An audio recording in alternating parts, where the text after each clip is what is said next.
Ladies and gentlemen, like I said, this next panel discussion is titled Standing Out in the Crowd, What It Takes to Win Over Today's Consumers. I would like to invite our moderator for this panel, Mr. Vineet Gautam, the former CEO of Bestseller India. Let's put our hands together and welcome to the stage Mr. Vineet Gautam. Our panelists, Mr. Anand Vaskar, President, Global Services VLCC Healthcare Limited. Let's hear it from Mr. Anand Vaskar.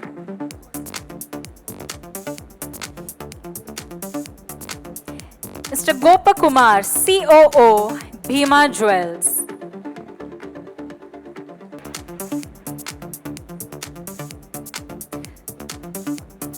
Ladies and gentlemen, let's put our hands together and join me in welcoming to the stage Mr. Gopakumar, COO, Bhima Jewels. Mr. Manohar Chatlani, MD, Soch Apparels. Let's put our hands together and welcome to the stage Mr. Manohar Chatlani. Mr. Mayur Acharya, Head of Sales, ETP. Let's put our hands together and welcome to the stage Mr. Mayur Acharya. Mr. Nitin Sahni, co-founder Hip Hip AI. Let's put our hands together and welcome back to the stage Mr. Nitin Sahni, who's the co-founder at Hip Hip AI. Mr. Tushar Ved, Director, Apparel Group. Let's put our hands together and welcome to the stage Mr. Tushar Ved. Ladies and gentlemen, let's put our hands together and welcome Mr. Venkatesh Vijayaraghavan, MD and CEO, TTK Prestige. And Mr. VKC Razak, MD, VKC Group, India.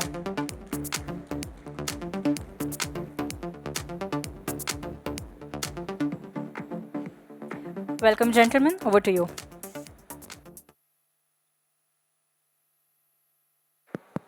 Thank you. I think good evening. I think we are the last session, but let's try to make it a little more interesting before everyone hits the bar. I have a very, very diverse panel. I think some of the best brands in the country, some of the most powerful names, and I think it's a very, very good topic. I think today's time is about how to stand in the crowd. There's immense of opportunities and a lot of brands getting created in this consumer space, but I think we have the best here to answer about what it takes to win over today's consumers. What we'll do is we'll do a quick round of small introduction, and my first question to everyone is, what are your strategies to stand out in your own field of businesses that you are, right? I think everyone is a diverse amount of brands and businesses that you operate. So we'll start with you, Anand, and then go down the line, and then we'll take up questions in between with when you can answer the other questions. So up to you. Your business is very interesting also, so I'd love to hear both the consumer side and the service side. Yeah, thanks, Vineet. I think we are a 35-year-old brand, right, in the beauty and wellness space. And I think this brand made beauty and wellness interesting and fashionable about 35 years ago, right? And now you see a lot of plethora of brands, both on the product side and on the services side, coming into the market and providing services. I think one of the ways that VLCC has stood out and is standing out is in its offerings. So, our tagline is beautiful you delivered by science. What that essentially means is that we want to make sure that we are part of we will transform you in the way you want to become, right? To become whatever you want. So one of the ways we're doing that is we've got almost everything under the beauty services space. You name services, you name the products, all under one roof. So consumers can start experiencing what's available. Many consumers don't really take new services. So one of the ways that we're encouraging them is to come and try out and experience our services, right? At a minimal cost, or really come and experience, right? Some people have a fear of the needle, right? So some people probably don't take a blood test, but all of us have taken blood tests post-COVID, right? That needle can be used to inject, to inject fillers, to inject Botox. There are many other things that really help. So that's one of the ways that we're doing it. Okay. Gopal, I'll come to you. You run a jewelry business. Jewelry is one of the most celebrated purchases for any family. What are you, and there's immense amount of competition, national brands, regional brands. Every street has a jeweler shop. How do you stand out in that space for your consumers? Right. Thanks for that, Mr. Vineet. It's great to be here. I know last session of the day, but we'll lend some shine to this session. Yeah. And so jewelry is really the theme. And if you look at the entire retail landscape, the modernization that is happening in jewelry is how, right? And all major corporates and everybody's getting into it. Traditional jewelers are really, so-called modernizing. And we have great goodwill of consumers. So just to kind of roll back, I, of course, represent Bima Jewels, and we have operations in all the southern states and also in UAE, and we are expanding on both sides, on both sides of the geography. So for us, really, while we have a 100-year legacy, you can't sit back, right? You have great goodwill. You have 4, 5 generations shopping with you. But how are you relevant today? And how are you relevant today to the mothers and the daughters? That's very important. And Gen Z, you mentioned earlier. Right? Yeah, I'll come to the Gen Z. I have a very relevant question for everyone in this panel. So I'm not going to go there now. We'll answer that when it comes to that. So how are you relevant today? And are you relevant to the consumer today? That's really what we are thinking. And while we are 100-year-old, we are operating like a startup.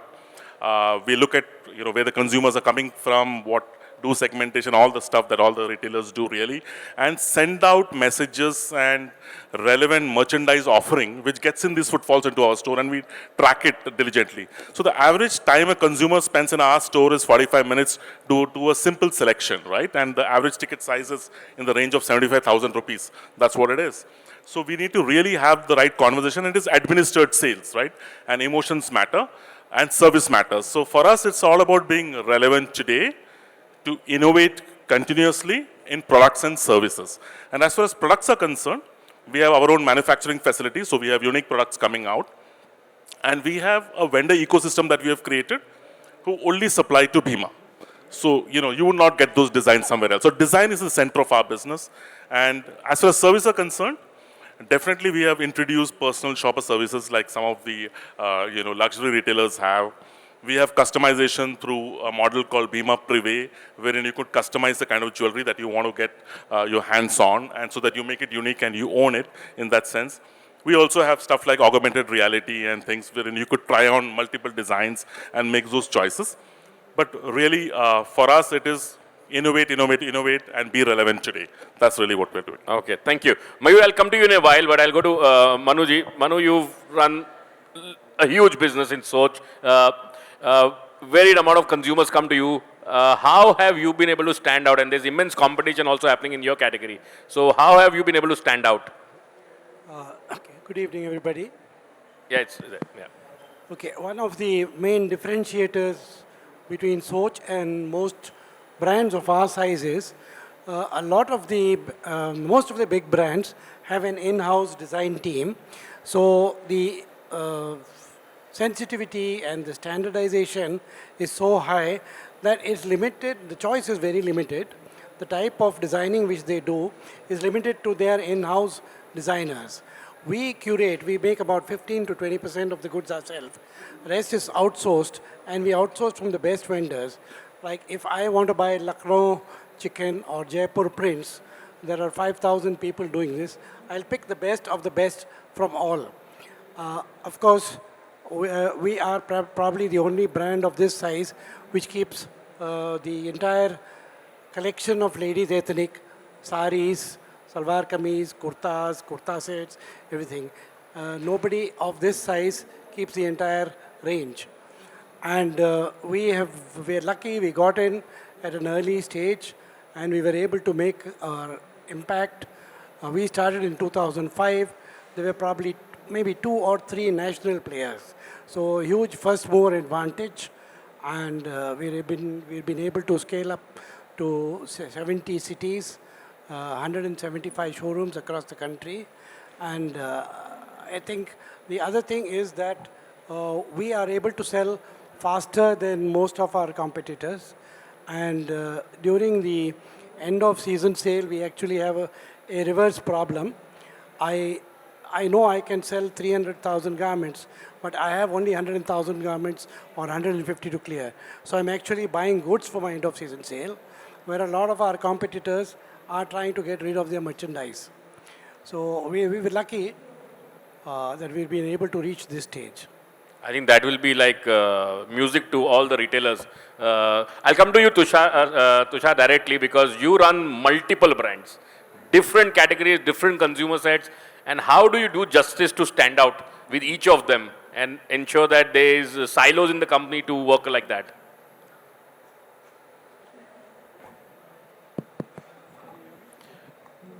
Mayur and Nitin, I'll come to you together. Hello. Because I think there will be related questions. So I'm just going to Tushar currently. Okay, so just let me give you a 1-minute brief of our company. Our company is Apparel Group, based in the UAE. We have Apparel Group India also. As a company, we operate in 14 countries, 2,300 plus stores. We operate in different segments. So we do F&B, we do footwear, we do fashion, we do beauty, grocery store, a little bit of furniture. So we do different segments, and certain malls in the Gulf, we will have more than 50, 55 stores in one shopping mall, so the customer can go to all our retail stores. We also, the Apparel Group also started the first phygital store in Dubai Hills Mall, where there is no product on the floor. Only iPads are there, and you can order, go to the trial room, and a product is available there. There's automatic wardrobe, so we use all that. And we also have our own online, we also have our own shopping mall, and we also do online, shopping shop, retail, and also quick commerce. So that's a brief, right?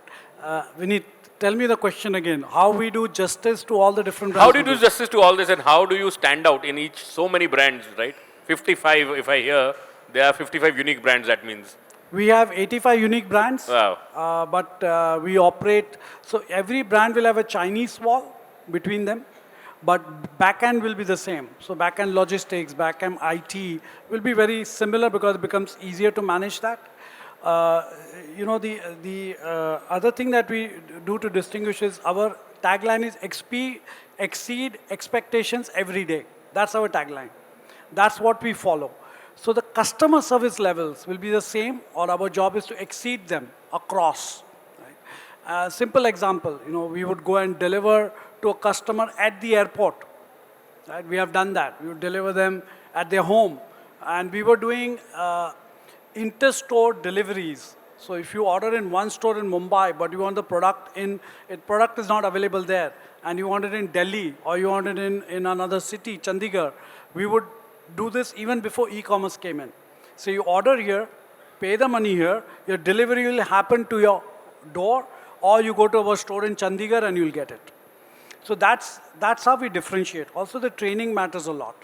Our team has been told, and I tell them regularly, if you think it's right for the customer, do it, take permission later. Don't come and tell us, oh, I had to exchange for a customer, deliver at his house, it cost me so much. Cost will not matter, but if the customer is not happy, he or she will never come back again in the store. How can you do that? How can you exceed that? Right? That's what the store team and the store managers and the back office is told. If it is right for the customer, do it. Come and take approval later. Yes, you will falter. We will not penalize you for it because you did it with a good intention. There have been times where we have spent more on the customer delivering the product than the product itself. But that's what we are known for, right? That's the customer service we expect. Training is super important. Do you know your product? Are you able to judge what is the customer looking for? Do you know the latest fashion across, right? You should know what's in fashion today, what is across the fashion, what will work, what is a Bollywood movie where the actor wore the product or didn't wear the product, what is in fashion. And the last thing I'll add is, we also use, in India, we do capsule collection, bridal collection, which is not done globally. So that's something unique. It took us time. Even we had marketed during Raksha Bandhan. It took me 2 years to make international brand understand what is Raksha Bandhan, right? And then sell that product as gifting to the customer. That's how we do, and now we have started using Bollywood stars. So Janvi Kapoor is on board. Last year we had Aditya Roy Kapoor and Janvi Kapoor for the Indian customer to relate to the brand. And then we have the collection for her, right, where she is playing the Dandiya Ras, she's going to a wedding, So you have to localize certain thing, maybe not localize the product completely. And I think that's very important to distinguish. Thank you. Fantastic. Venkatesh, I'll come to you. You run a household brand, right? TTK Prestige, I think every household will have it. And you run 700 stores, which I didn't know till today, but I came to know today. How are you creating a customer differentiation? Your category is also a commodity category. So how do you create this differentiation to stand out? Yeah, I think, so TTK Prestige, TTK Group is around 100 years old. Prestige as a brand is 75 years in the country. I think like what the other panel member mentioned, I think it's a long-standing brand. 75 years for a brand to still stay relevant. I think that's a very remarkable achievement. At the core, I would say there are 2-3 things. One, innovation. I think in a category which is cluttered, in a category which is sort of hyper-competitive today, how do you sort of fuel innovation, not just for the customer, but within the organization? But I think customer at the center, how do you drive innovation? And from a cooker brand to be present in almost now 3-4 categories, and in all the categories, the brand is as a market leader today. The innovation is the center of that. The second one, and innovation just not in the product, but also in process. For example, like you mentioned, we are probably amongst the very few players of cookware, kitchenware, who have a sort of 700 retail stores across the country. And that's a business model innovation that we stuck our neck out and it's worked for us. The second one is about relevance. How do you keep staying relevant even after 75 years? Now, that's a challenge today for us, but I think the success of the brand has been that it's been reinventing itself through these 75 years, and staying relevant, I think that becomes the second important aspect that I would say. The third, at the end of the day, I think is sticking to the core. There is a strength that you carry, and don't get carried away with many other opportunities that you get, but get the brand to stick to the core, to its core audience. I think that's worked for us so far, and we believe these are some things that we would take forward as we move. Super. I think it's 100 years staying relevant is the story, I think. We need to all learn from you. Mr. Razak, I'll come to you. Today I came to know you're a 1,000 crore brand, majorly run through wholesale, and now you're entering retail. How do you stand out and how do you create this product differentiation for you? See, is introduced actually, we are from a footwear brand from God's own country, Kerala. And we are 40-year-old brand, and I will just reply to a question, why Kerala has become a footwear state. Sure. So, as you know, majority of the rubber is available in Kerala, and Kerala there was a lot of Hawaii chappal manufacturing footwear. So we also started our footwear business manufacturing Hawaii slippers and solving 3 major problems of a customer. So if you can go back to your old days and you were wearing Hawaii chappal on those days, you may have noticed one moon appearing after 1 or 2 months on your footwear on the surface. So you will find it difficult to, when you go for a function or a church or other places, you find it difficult or you have a bad feeling on your heart just to keep your footwear outside and come on, so that people will not judge you that your footwear is gone bad. So my father, like he's not a what you call an educated or this thing. So he, from his experience, he worked with some of the technical people and introduced a product which solves that problem with a single layer. Because earlier there was 2 layers, and the first layer gets worn out fast, and second layer stay there. So here the first layer is completely removed, and when you walk, somebody steps onto your footwear, your straps comes out. So that was the second problem, and if that stepping is little harder, you find that button is broken or your neck is broken. So these 3 problems were solved by a better formulation, and we could enter into the market in a big bang, and customers actually, by word of mouth publicity, we grew in the initial days. Then Later on, we, as I said, because the time passed, product changed, new product came into the picture, and we were very fast in adopting all the latest technologies. And we were the first to manufacture virgin PVC footwear. We were first to manufacture air-injected PVC footwear in South India. We were first to manufacture injected Diva footwear from South India. So going on. And now we were the largest manufacturer of PU footwear in India, or maybe probably in the world also, because we have the capacity of around 500,000 pairs a day. So now going forward, like how we stood out among others means it's purely branding. And purely branding and backed by a product which can give that, what all we are announced or what all we are offered, the customer is getting it. That means something which is like the offering and the talking is going in the same line. So we were using various brand ambassadors during these times. And at the time of COVID, actually, immediately after COVID, I think we changed our strategy, and like we brought in, we placed our footwear as a hardworking footwear. But hardworking, in those who do hard work, those who like footwear is also hardworking, and we could bring in a brand ambassador who is also hardworking. Is none other than our Bollywood fame Amitabh Bachchan. So this was the story, and that with pure branding, we could, with the product, we could be there stand out in the crowd. So everyone is hardworking in your business, and that's why the reason you're standing out. Definitely. Okay. I'll come to you, Mayur, and then I'll come to you, Nitin, because one is everyone's trying to create differentiation. That's what we've heard, and to stand out. How are you enabling through tech, especially on the POS that you run, ETP, and the business that you've created? How are you helping these brands stand out? Yeah. Good evening, everyone. ETP is nothing but enterprise technology partner.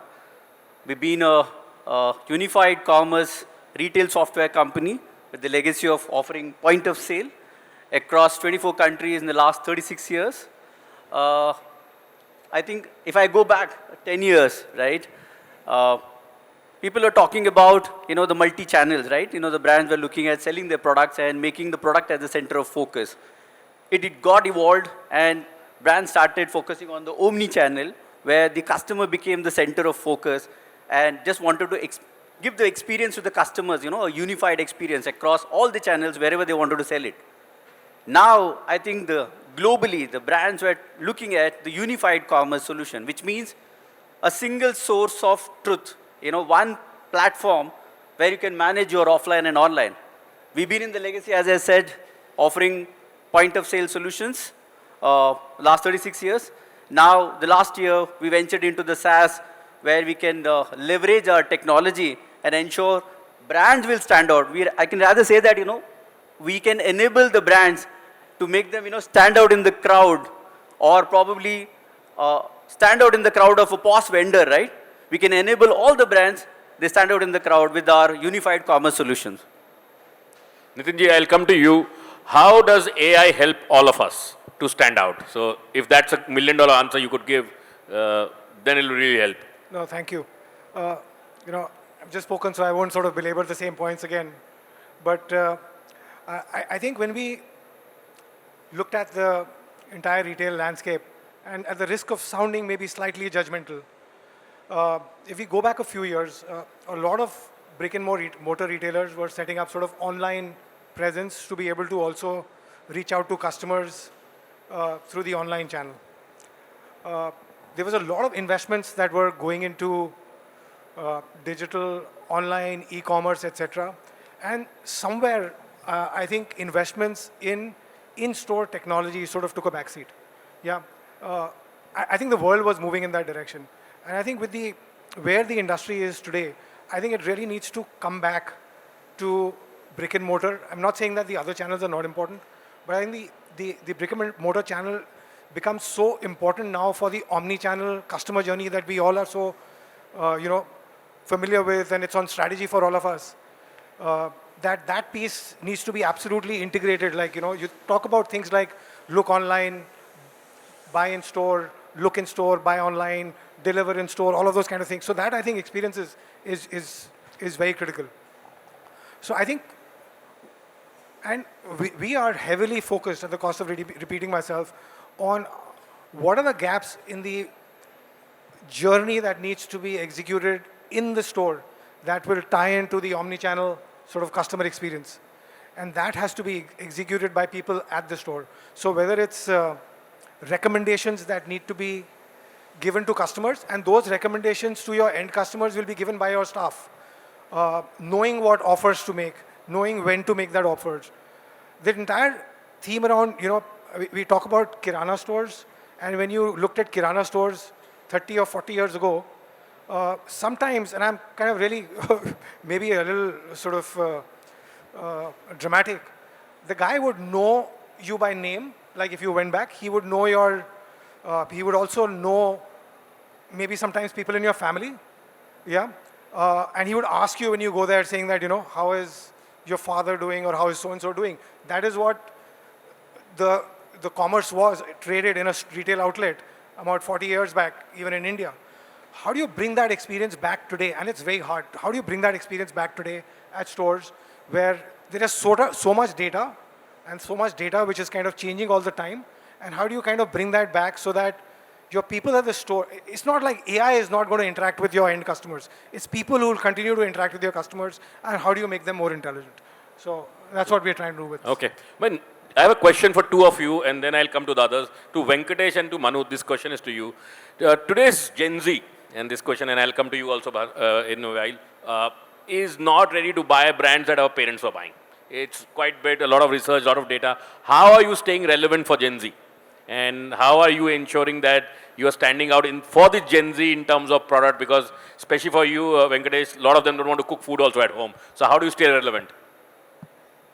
Yeah, I think that's a live challenge as we look at it. I think two things. One, like I said, how do you stay relevant to them? And the first comes from the product offering. Actually, the first change comes within the organization. You need to be able to get to understand what those consumers want, because what you assume that you know consumers are not what they are today. I think the first learning comes from within the organization, making changes there. The second level comes in from making product changes. For example, I was telling a couple of people, one of the core benefits that we thought cookware offers is durability. You promise somebody, keep this vessel with you for 20 years in your house. Today, for a section of the audience, that does not matter, because they want to change it every 3 years. They want the cookware to look, they want the kitchen to look smart and beautiful, right? From earlier times when you say the kitchen is more durable and hardworking, it has to be smart and beautiful today. I think those changes have to be acknowledged, those changes have to be internally sort of understood well, and then you make the change, right? At a brand level, that's a challenge. Now, you have different playbooks across that, sub-branding and other stuff, but I think the core is about preparing the organization to understand a new section of audience, and also internalizing their choices and how do you bring that back. The rest of it, from a go-to-market perspective, I think there are enough playbooks that we can work around with. Sure. Manu, how are you staying relevant in a fashion business where brands pop out every day, right? How are you approaching this Gen Z? So we have certain changes we make in the product to accommodate the Gen Z. For example, like the saris we sell, each of our stores is equipped to convert the sari into a ready-made sari, because most of the youngsters, they don't know how to drape a sari. So we offer this tailoring facility where anybody who's never draped a sari in her life, the sari gets converted to a ready-made sari, and anybody can drape this sari beautifully because the pleats are all stitched, right? So this is just one of the services, and like when there's a college function and all these youngsters are asked to wear a sari, we offer them that we will convert these saris for this particular college free of charge into a ready-made sari. So let's say 20 out of the class of 100, right? Buy this, get it converted, and when they go for the function and the others are struggling with their sari, they say, listen, why don't you go to Soch? They convert into a ready-made sari. This is one of the things. Of course, the product makes the type of saris. A lot of the youngsters don't want that cream and gold sari, maroon and gold. They want the digital prints, bolder prints, something like what Satya Paul makes. So the product mix is changed. The sizes automatically change in garments. A lot of fusion is come into the ethnic wear. Of course, we have to do all this in Like Tushar said, we offer home delivery. Customer, the Gen Z doesn't have time now. Anybody you speak to, I don't have time. Of course, they spend 3 hours on WhatsApp, but they all don't have time. So we try to do home deliveries. We do the same thing. You can offer something, order something in Bangalore, get it done, delivered at any of our stores. For our online customers, they can go to any of our retail stores and get the alteration done free of charge. And the endless aisle in Omni Shopping, we carry 4,000 to 8,000 garments in any of our offline stores. But across the chain, we have almost 600,000 garments available. So if there is a particular garment of their size or color which is not available in that store, they are able to access it online from any of the stores, get it delivered to their homes or to any of the stores which they like. So Nitin spoke about personalization. So my question to Anand and Gopa, both of you, is in your space, especially on the services side on VLCC, and you said about personalization on jewelry, how is that helping you stand out? Are there insights that others can copy or use? So question to you, Anand, first, and then to Gopa on this one. So I think our business is about personalization, right? So everyone wants to look good and feel good. In their definition, all of their definitions are different. So I think it's the way we've approached it is we have a plethora of services that we can adapt to each individual. Let me give you an example. For example, we just spoke about the younger generation, Gen Z, right? Yeah. I don't know, I think women will know that threading is a painful exercise, right? Where you remove unwanted hair. But we now have laser hair removal devices, which when you use over a period of time, the hair does not grow back for a significant period of time. So it's pain-free, right? It's customizable, so you can do it for your full body if you want, or you can just do it for your face, or you can do it for your hands and legs, right? Whatever you want. So this way we customize or personalize options available to consumers.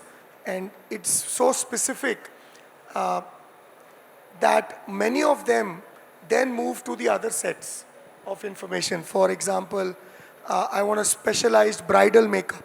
Somebody just spoke about bridal wear, right? So we have those services for brides as well. So you come and we'll give you the entire end-to-end makeup, hair, styling, including draping of saris. So this is the way we offer personalization and customization to our consumers. Manu, for you, you had said about personalization also. Sorry, Gopa, you'd also spoken about personalization. How are you personalizing, especially in jewelry? Because customer wants the jewelry right now. How do you do that? Right, okay. Check, yeah. So yeah, our, obviously our assortment is all about mothers and daughters, right? You got to be relevant on both sides of it, sorry. So for the mother's side, it's all about the originality, the authenticity of the product which is there.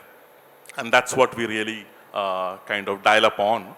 When it comes to the daughters, you know, we feel that we are, you know, the young Gen Z as you call, we are competing against things like mobile phones, right? If you have disposable income, you might go and pick up the latest mobile phone and technology, you know, and that's a necessity. Surely it's there, not a fight that we need to really get into. You know, embellishment of those are something that is a small category that we can focus on. But really, it is all about minimalistic jewelry, which is something that we have built through our in-house brands and collections. Also a channel strategy. So while there is an overlap of audience on FB, on the Meta platform of FB and Instagram of 80%, they say, as far as engagement is concerned, you know, while we dial up on traditional, original, authentic items on Facebook, our channel strategy for Instagram has really been minimalism. And how we do this also is all the content that we serve out, the catalog that we serve out, right? The catalog on Facebook would be more on the traditional side. Get the mother, keep her interested. She's got big money, and we need to get her into our store for wedding shopping. And for the daughter, really create that buzz around minimalism. You know, showcase that kind of you know, creative storytelling in the Instagram space. So digital films, mainline films on television, television still has a reach of over 80% or so, so we are able to show all of that. So we're very cognizant of the fact that, we are serving out content which is targeting specific audiences at a very high level. And also at the store, we have created zones wherein we're able to show traditional items in that manner, but minimalistic item in a very more youthful manner in that sense. And, so serving out the catalog, and we are using, to just AI is the term which is being thrown around. So just to borrow on that, really, I can't let go, without saying something about it. So AI, for example, typically when you do, what do you call, ads in Instagram or on Google or whatever it is, you are serving out a similar product to all the audiences. But now with AI, with the kind of the consumer, if they are browsing, jewelry of a certain brand or a certain online space, we are able to target them and serve out our products to that relevant generation which is there. So that, the catalog is so much more relevant and we see engagement coming through that. Those are a host of things that we do really to really be relevant to both sides of the equation. Yeah. Okay. Tushar, my next question to you is multiple brands. What are your unique brand strategies for each? And how do you reach out to these consumers in a different platforms? Are you using different strategies in marketing? And then I'll come to Mr. Razak, to you about the Amitabh Bachchan story, about how you're building brands there. Yeah. So we have different brands, but also in different categories, right? One thing that is common across all of them is the Indian festivals, right? So you have your Diwalis, you have your Raksha Bandhans, you have your Eid, you have your other festivals, right? So there is a commonality among them. But certain brands are also positioned differently. What's the pricing? Are you positioning as a price positioning? Are you doing a brand, a luxury, a bridge to luxury positioning? So that's where the differentiator comes, right? Also, what you will see when we select the brands that we do, people don't understand this, but a lot of brands don't compete with one another. And we have done some research on that. Because we have a club apparel loyalty program where we have more than 1 million customers in India and more than 6 or 7 million in the Gulf. Right? So we have a data of customers, what are they buying, where are they buying, what time they are buying. So the marketing strategy is also like some Bollywood actors we will use for a brand, some brands will never use a Bollywood actor because it doesn't match their global sensitivity, it does not match their global ethos. So we have to be very careful on that. Each brand has their unique identity. But also remember, when a customer walks into a shopping mall, he or she will go to one store, pick up an apparel, will go to another store, pick up a footwear, will go to a third store, pick up a handbag, will go and have coffee at Tim Hortons, will go and take makeup from Inglot. So we want to be sure we are there in the customer journey of what they are buying. So when it comes to marketing, one thing that is consistent is Instagram. We use Instagram across, right, all the brands. But Instagram also, each brand will have their own strategy of what can be posted. Some are globally controlled, some we control for the relevance in India. So it becomes a little difficult. We need to explain how we do it across. But every brand will have a different ethos.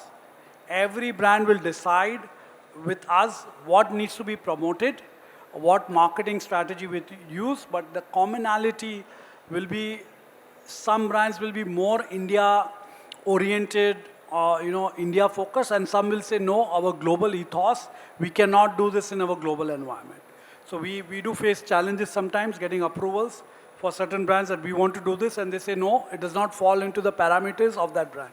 And there's one brand, I'm not naming it, but they stop taking Hollywood, Bollywood actors, and the reason for them was if something goes wrong with the image of that actor or actress, then the brand gets pulled down with that. So we don't want to be associated with one person, saying this brand is this person, because if something goes wrong, then it can really pull the brand down. So they are very, very careful on who to use, because it has happened where they use someone and it just brought the brand down. Thank you. Mr. Razak, you have 6 brands. How do you do this storytelling differently? How do you stand out all these brands? So just start from where our fellow panelist told that he is doing it for different products. But here we are doing same product, like it's footwear. So, but we are targeting it separately based on the customer. So our basic flagship brand VKC Pride, that is, as I told you, it's a hardworking footwear which is meant for people who are at the what you call hardworking, and you can do anything with that footwear. Nothing will happen to that. So that is the guarantee. And then now footwear, it's no more like a functional product. It is a fashion product nowadays. Like people like based on your dress or whatever occasion you are using. So we have created a hardworking fashion footwear, which is VKC Debon. So it suits to only those customers where they are looking for more fashion. But our fashion also, we are giving a long lasting and honest pricing tag along with that. So then now, when you're coming to the youth, basically they are like kind of like a sporty fashion brand, which is called Debongo.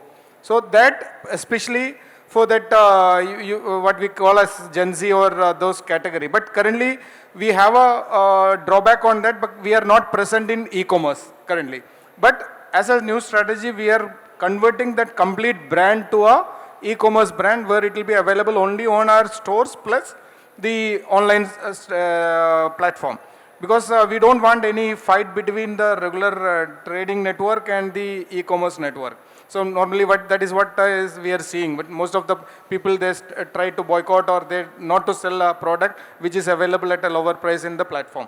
And now when coming to the next segment, which is kind of an allied segment, we have VKC like Good Spot, which is kind of a allied brand where you feel more comfortable and you need more what you call kind of an premium look. Then you have a funwear called Jamaica, which is kind of a beachwear or a flip-flop brand. Then another one is which for your regular office and home wear, which again is more comfortable and which all fit for all climate. So we are completely like branded based on the customer whom we are targeting. So that is the change. And currently, like as we all know, sustainability is a buzzword and the youth are more oriented towards this kind of a product. So we are now coming out maybe one of the world's first 100% recyclable, 100% sustainable footwear. End of life, we are going to collect the footwear and recycle and send it back to the customer. Wow. So this is in the pipeline and we are planning to launch it by April coming year. That's amazing, I think. Nitin, I'll come to you. You spoke about personalization and how AI can drive personalization. How do you, we all know it can be happen on the e-commerce because we are able to identify the customer. How do brick and mortar stores, because majority of them, everyone is saying about experience in the store. How does AI help us get this experience given to every consumer in the store? I think it's a fantastic question. And you rightly mentioned that if a consumer comes online, he's leaving a sort of a digital print online, so you can sort of track it. Whereas in a retail store, a customer can come in, go out, and you may never know who came in, who went out. So there's a lot of data points that actually companies start to capture. And they've already begun to capture. It's not like they're not capturing it, but things like, even things like footfalls are now very commonly captured in retail outlets, again, through camera analytics. You do look at things like hot zone, dead zones, etc. through camera analytics.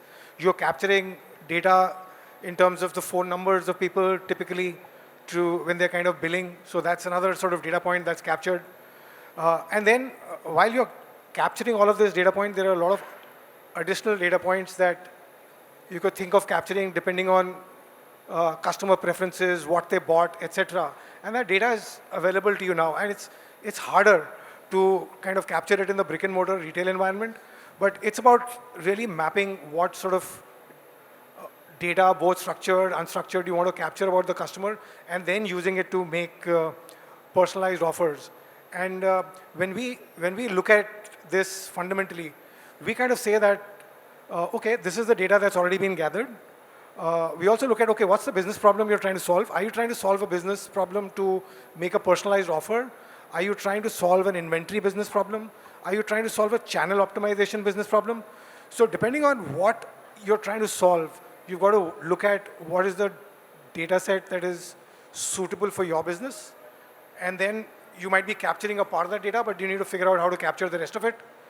And then build strategies or applying sort of machine learning on that to be able to give you the right answers. So in a nutshell, I think that's the way I'll kind of sum it up. Cool. Mayur, a similar question to you. You also have a lot of data, a lot of customers when they're billing, they come to you. What can be done at the POS through your system or any other system?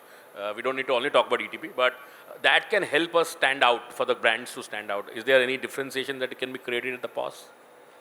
Yeah, I think if you see today, I think brand has a lot of data, right? I mean, especially the customer journey, right? From where they're coming and where they're having the awareness about the brand.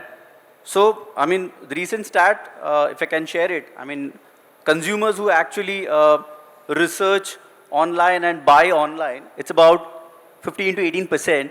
And consumers who actually, the research offline, walking into the store, which means they research offline, and at the same time buy it also at the offline store. It's about 49%. So, which means the retail industry is evolving because of the evolving needs of the customers, their requirements. So yes, we have a lot of data as a point of sale. We can leverage, the data. When I have one platform which can give me all the online and the offline data, which means I can consolidate in one platform, I can give a very frictionless, and a very engaging shopping experience for any consumers at the retail store. Cool. Manuji, I'll come to you. Where do you see in the next 3 to 5 years, let's go ahead a little bit, what will be the biggest differentiator for brands to stand out? I think one differentiator will be service. Second is the freshness of merchandise. As we find more and longer end of season sales, the full price sell throughout the industry is going down.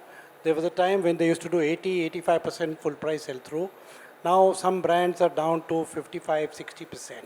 So if you can solve this problem, then you continuously get new merchandise. That is the biggest challenge. And if you're able to get this freshness, you will continue to grow your business.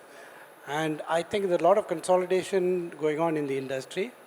A lot of players will, of course, one big challenge is the cost of space. With sales not increasing every year, I've been in retail for 53 years, and I've seen in the last 10 years or so, except for the last 10 years, every year we used to just take it for granted that every store business will go up by 10%, 15%. It was just taken for granted.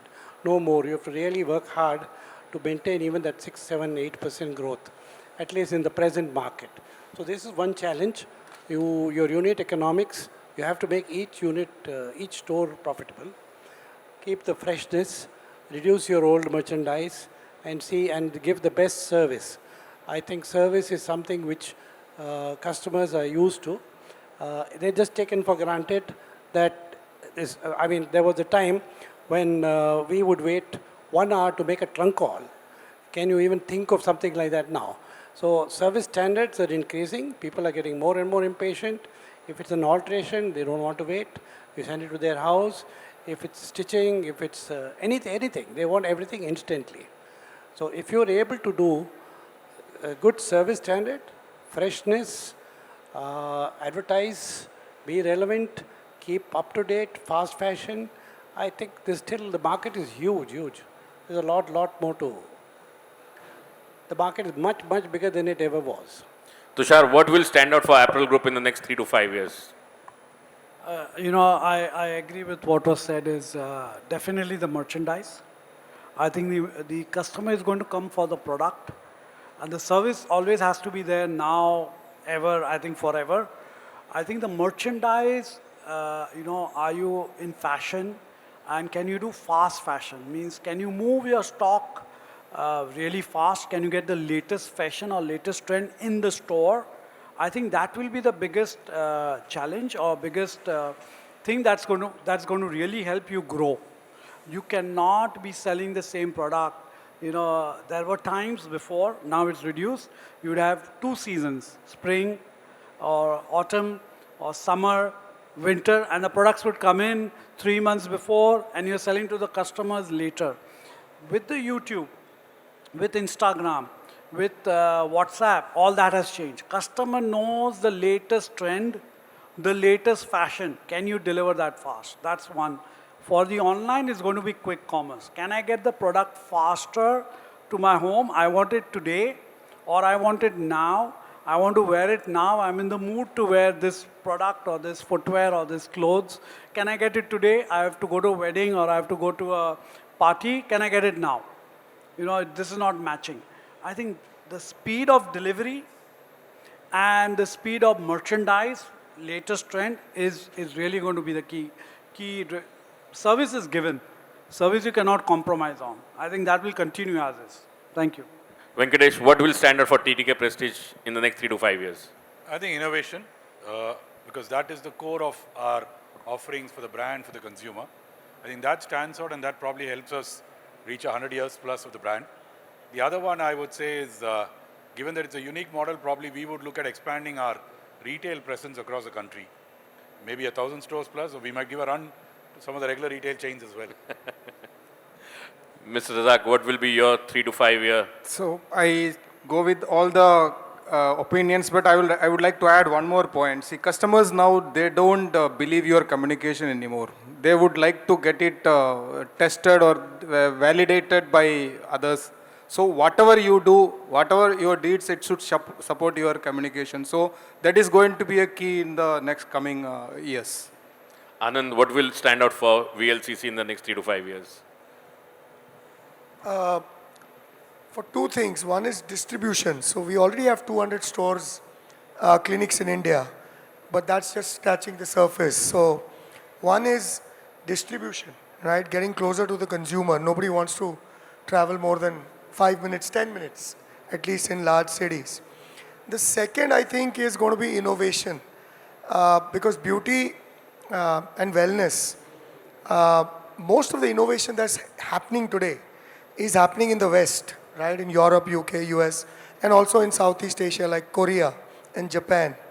So consumers in India are already aware of all of these things, and how do we ensure, that we bring in the relevant innovations into India, adapted for our population and for our type of consumers. So to me, these two things are, I think, that's where VLCC is going to go. Gopal, what will stand out for Bhima Jewelers in the next 3 to 5 years?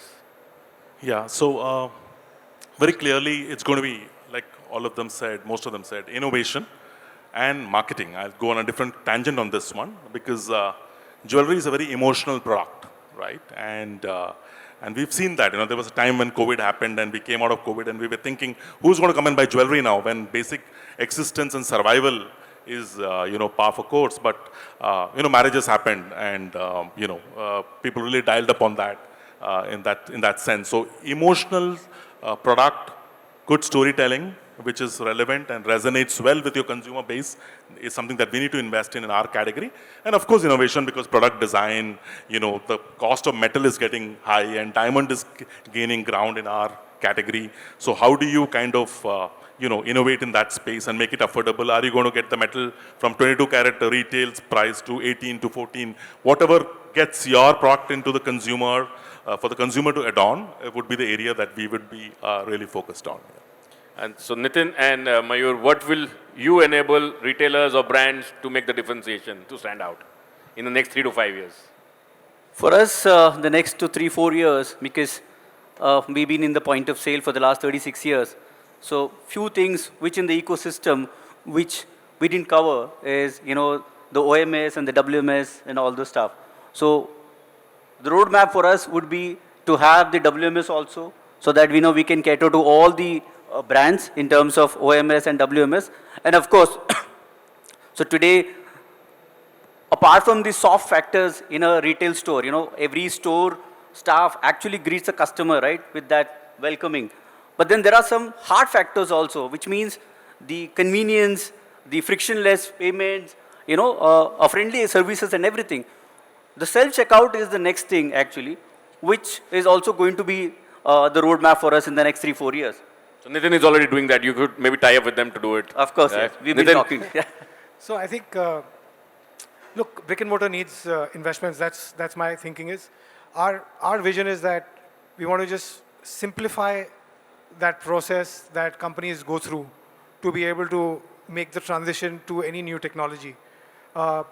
When you talk about investments, try and make it at the least possible investment, at the fastest possible speed, and your ROIs sort of are achieved at the soonest. I think at the most simple level, that's the way I can put it. There are like millions of use cases, won't get into that, but like I think simplify, take the jargon out of what is being spoken today, and really focus on basic and focus on the details and help brands kind of traverse that journey and make that change. Thank you. So the gist I think I get from everyone is the customer is going to keep us on our toes. We need to keep being agile, keep creating product differentiation and great service at the stores, and I think that will ensure that we stand out in this herd. And thank you so much everyone for this panel, and thank you RAI for this opportunity. Thank you.